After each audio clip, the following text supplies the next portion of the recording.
Question number 6, Phil Twyford. Thank you, Mr. Speaker. My question is for the Minister of Housing. When he carried furniture into a Housing New Zealand tenant's house, was he consciously comparing himself to Michael Joseph Savage? Honourable Dr Nick Smith. Mr. Speaker, no, I leave such grandiose comparisons to the Leader of the Opposition.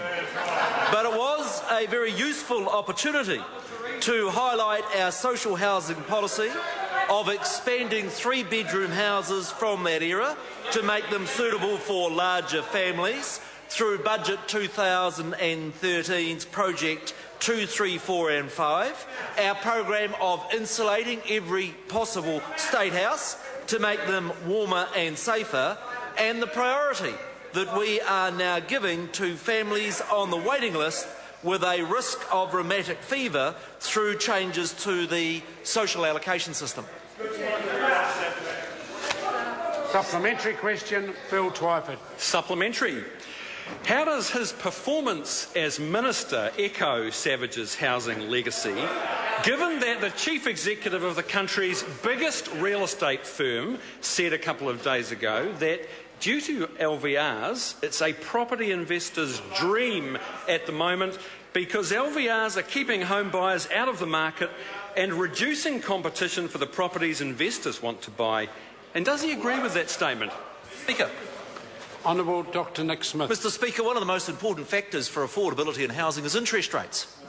And the step by the Independent Reserve Bank has made plain that without LVRs, interest rates would go up higher earlier, and that would make the dream of home ownership so much more difficult, albeit, I note, interest rates went up dramatically during the last government, went over 10%. That would be the worst thing for housing and home ownership. Order. Supplementary question, Phil Twyford. How many of his rundown surplus to requirement state houses in provincial New Zealand has he so far been able to unload onto unsuspecting first home buyers? Or was this just another stunt in his desperate attempt to cover up his broken housing policy? Honourable Dr Nick Smith. Mr. Speaker, I would point out the change is simply this. Every year, I'll get to that, every year over the last decade, 130 houses a year have been sold. Under Labor, they sold them to speculators. What we're doing is changing the policy and giving preference for the sale of those surplus houses to first home buyers. And I thought that's what Phil Twyford wanted us to. Order. Point of order. Mr. Speaker, I asked the Minister how many he'd sold. That's all I asked him. And how the answer many? given to the member was 130 per year. No. That's how many are sold regularly. I asked how many under his newly announced policy. And he hasn't answered. I invite the member to ask the question again. I may have misheard it. How many of his run-down surplus to requirement state houses in provincial New Zealand has he so far been able to unload onto unsuspecting first home buyers, or was this just another stunt in his desperate attempt to cover up a broken housing policy? Honourable Dr Nick Smith. Mr. Speaker, that question was full of false assertions. What the government... Order. Well, Mr. Speaker, point of order. Point of order, Honourable Dick Smith. Mr. Speaker, the standing orders require that questions are not loaded with a whole lot of unnecessary extra verbiage. Order. The question was certainly loaded. Most questions, certainly most supplementary questions are. The Minister can choose to answer it. Mr. Speaker, the policy has been going and only the properties came onto the market about 10 days ago. Housing Corporation reported to me today that there has been a high... No, there wouldn't be any yet. I'll tell you why. Order. Actually, if you want to be a minister, you need to be on this side, Grant. Order. We will move on. Are there any further supplementaries? Supplementary question, Phil Twyford.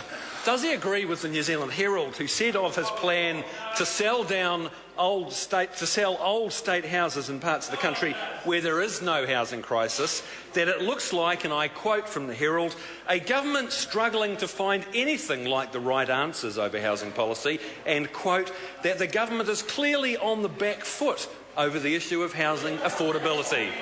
Honourable Dr Nick Smith. Mr Speaker, the first-time initiative for providing the opportunity for Kiwi families in provincial New Zealand to have a 10% free gifted deposit from the government is a good initiative. Just the same way as the government's policy of 39,000 houses in the Accord in Auckland is a good initiative. Just as the government's expansion of KiwiSaver is a good initiative. The problem for the member opposite is that when I announce something in Auckland, he says I'm ignoring the provinces. When I announce something in the provinces, he says I'm ignoring the big city. The simple answer, you can't please the members opposite. Supplementary, Mr Speaker. Supplementary question, Phil Twyford. Given that interest rates are heading north of 8%, given that the government is sending people to live in campgrounds, Auckland house prices have reached record median prices, rents in Christchurch are skyrocketing, first home buyers are shut out of the market and property speculators are making a killing, will he be following the advice of National Party insider Matthew Hooton, who said that not even Bill English would support him now and that he should be looking for a new career? Mr Speaker, it's news Honourable to me Doctor. that... Order. Honourable Dr Nick Smith. Mr Speaker, it's news to me that Matthew Hooton is an insider. But I'd say more widely, more has taken place around housing under this government than 9 long years of Labor, in which house prices doubled, interest rates doubled. The government spent less than half per year than what we are on run-down cold state houses, and I'm incredibly proud of the action record this government has on housing.